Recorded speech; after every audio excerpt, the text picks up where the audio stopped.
The Sour Grape by Jory John and Oswald. I'm a grape, a sour grape. Grrr. If somebody upsets me, I'll remember it. If somebody wrongs me, I won't forget it. If somebody insults me, I'll never ignore it. Nope. See that banana over there? That banana slipped and bumped into me, so I'm holding a grudge. See that orange? That orange didn't call me back for a week. Grudge. See that lime? That lime borrowed my scarf and never returned it. Grudge. I suppose I've got pretty thin skin for a grape. Nobody steps on this grape. Grrr. Granted, it wasn't always this way. I grew up in a close-knit bunch. There were about 3,000 of us in our little community. We were sweet to each other. You look nice today. So do you. No, you do. We all lived on a vine. Sure, it was a bit claustrophobic, especially when we were trying to get ready in the morning. Are you done in there? Come on. But my family was ripe with humor, goodwill, and warmth. We did our best with what we had. Are you gonna finish that? My grandparents visited on the weekends. We'd stroll in the sun and they'd teach us what they knew. They said that it takes a bunch to raise a seed. They said that good grapes roll their own way in life. They told us to be kind, forgiving, considerate, and grateful. Or grapeful, my grandpa said with a wink. Above all, no matter what life throws at you, and there will be a lot, try to stay sweet, my grandma said. Indeed, we said in response. And for a while, I was the sweetest of the sweet. I said, please. I said, thank you. I brushed aside life's little annoyances. I knew how good I had it. Oops. Haha, no problem at all. But then one day, something changed in me. It was my birthday. I had rigorously and vigorously planned a big party for weeks. I'd sent out invitations with the date prominently displayed. Get this, I had a Ferris wheel, a magician, and hay rides. I had snacks upon snacks upon snacks. The highlight of the party, though, was a fireworks display, which would happen at sundown. I stood out front and waited for folks to arrive. I had a gigantic smile on my face. I waited. Everybody was a little late, it seemed. No big deal. No big whoop. So I waited. A tumbleweed rolled by. A coyote howled in the distance. Ow! Sigh. The sun sank behind the hills. And I waited. Nobody showed up. And I mean nobody. By the time the fireworks show started, with me as the sole spectator, I was scowling. I considered everybody I'd invited, and only one thought came to mind.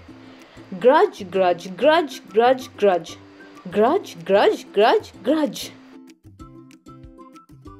After that, my personality became something else entirely. I went from a sweet grape to a bitter grape to a snappy grape. Who moved my chair? Finally, I became a sour grape. Grrr. I started holding minor grudges that eventually became major grudges. Why don't you watch where you're going? I scowled so much that my face got all squishy. You know what? Don't even bother calling me back. I took my grumpiness out on others. Are you ever going to return my scarf?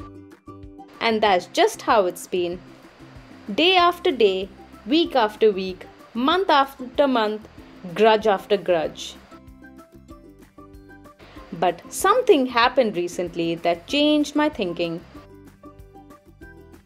I was getting ready to meet up with my friend Lenny, the only fellow I know who's as sour as I am. Lenny and I usually go to the park, where we sit on a bench and rant about stuff.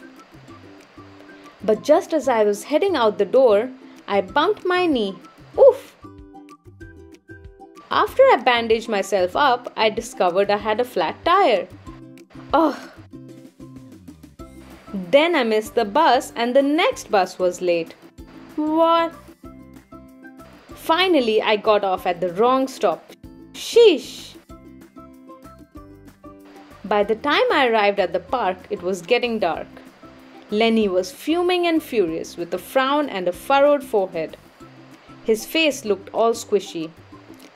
We agreed to meet exactly at 4 o'clock. You're 3 hours late. I tried to explain why I was so tardy, but Lenny wouldn't listen. He'd already made up his mind. He'd formed a huge grudge and he wouldn't budge. I couldn't believe it. How unfair, I thought. How ridiculous, I thought. How similar to the way I would react. Lenny was pretty worked up. He was pacing back and forth, emitting occasional grumbles. His tone was tart. So I gave him a little space. Besides, it was nice out. I noticed the sky changing colors, the melodic chirping of the birds, the evening breeze, the buzz of the park's insects coming alive at night. I suddenly felt grateful and peaceful and calm. Had I been missing all this simple beauty because I was too busy complaining? Meanwhile, old Lenny stormed off, muttering something about disrespect and lack of consideration.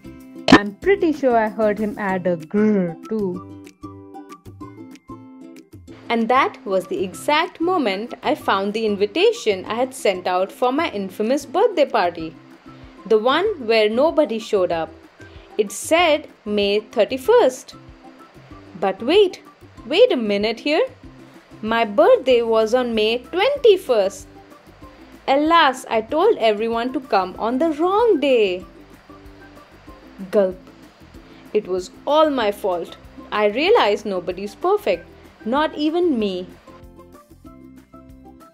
After that day, I started noticing other things too. Like how remaining sour all the time is so draining.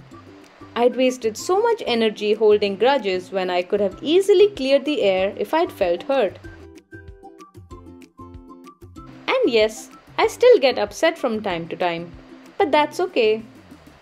Because now I talk and I listen and I work things out instead of just walking away. My sourness is fading. I'm letting go of all my grudges. And hey, it's working. Slip-ups happen. I'm just glad you're okay. Aw, thanks. That scarf looks sublime on you. Why don't you keep it? Really? You're the best. Aren't you glad we got to catch up? I'm so grateful that we did. Sure, sometimes I still let out a little grrr when I'm frustrated. Like this. Grrr. But then I move on. My face is less squishy too. Oh, and don't worry. Things are okay with Lenny again. Gosh, sorry I'm late. You must be furious. No big deal, my friend. You know what? If you look at things in the right sort of way, and if you remember to be kind, considerate, forgiving and grateful, life really can be pretty sweet. Yes, indeed. The end.